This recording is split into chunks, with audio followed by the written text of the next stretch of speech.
Hello, Heather Moore, Dementia Outreach Specialist for the Alzheimer's and Dementia Alliance. I am here today. I want to talk to you about dementia caregiving and coronavirus. And I want to give you the opportunity to hear about 9 stimulating activities that you can actually do with your loved one when you're practicing safer at home.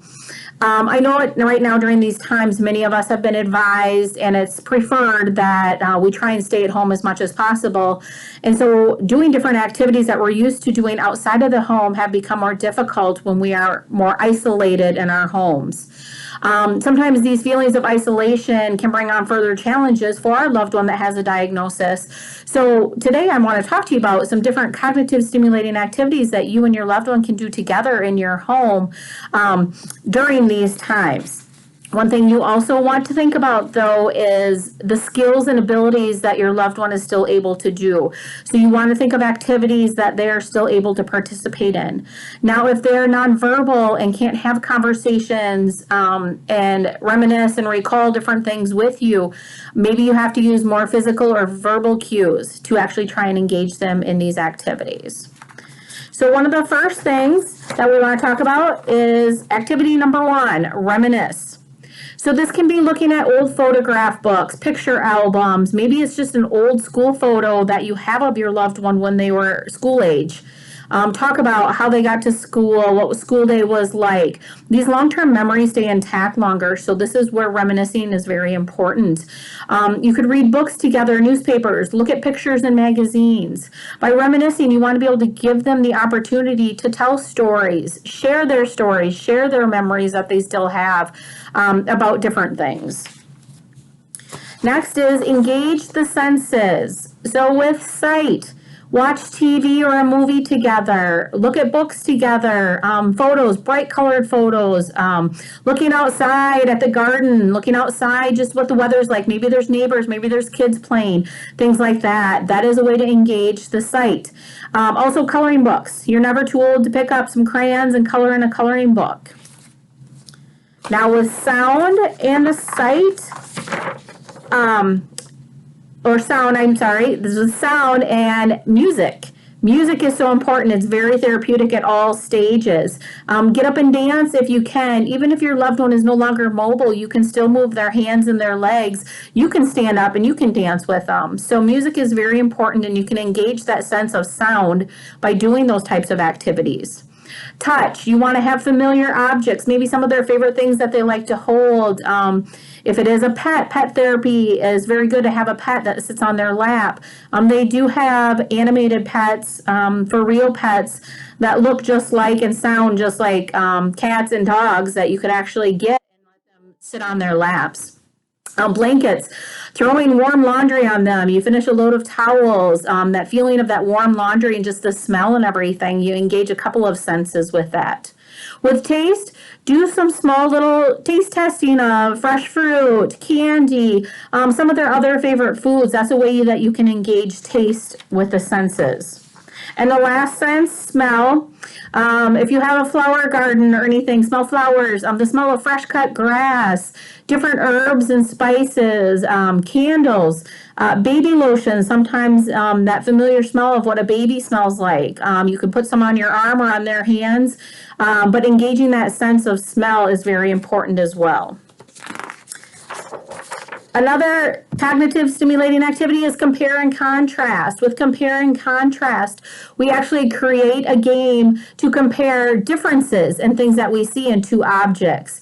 You could look at two photographs and talk about maybe it's a different type of car, but the same model. You can actually make this a game actually and see how many things you can notice that are different in the pictures. Sometimes it's a simple picture of like two animals. What's the difference between a dog and a cat? There are actually some great online photos of funny pictures of dogs and cats that can actually engage that laughter, which I'm going to talk about that shortly, but also you can see the differences in the animals. The next activity is reflect. So when we reflect, we want to be able to start conversations about past events, experiences, that they can actually engage in conversations with us and share their stories and talk to us about them. Maybe it is past experiences that have to do with school, maybe their job, what they've done always as a living, their favorite hobbies, accomplishments or awards. And again, looking at old photographs and stuff gives them an opportunity to reflect back upon what they remember about them. Another activity is plan something together. Create a grocery list together. Maybe you plan a meal, so ask them to help you write down the ingredients, or maybe it is just to gather the ingredients that you have in the kitchen. You could organize an upcoming event together, such as a birthday party or a small little picnic with friends or family. So these are things that you can actually work together on and plan things together. Another cognitive stimulating activity is to have purposeful activities. You want to make sure that these are clear, meaningful activities. You want them to feel competent and valued. Different things like that can be sweeping, doing laundry, helping you get groceries, weeding the garden, doing the dishes, organizing closets or drawers, cleaning out things. Giving them purposeful activities can be very therapeutic. Laugh. We need to laugh. This is so valuable at all phases of Alzheimer's disease or another related dementia, whether you're in the early stages or late stages. You need to be able to find time to laugh and smile about things.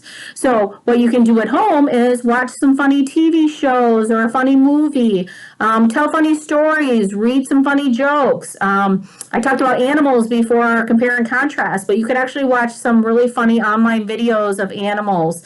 One TV show that a lot of people watch is America's Funniest Home Videos. So maybe it is just watching some funny videos and to enjoy that laughter that you have with your loved one. One of the other activities is connecting with our loved ones. Make phone calls, whether they're actually in-person phone calls or video phone calls. You want to take time for your family and friends. Maybe you're writing notes or letters to them, doing a card list with your loved one and having them try and sign their name or helping them sign their name so they feel like you're doing something together. But stay connected with your loved ones. And the last cognitive stimulating activity is basically focusing on those virtual experiences.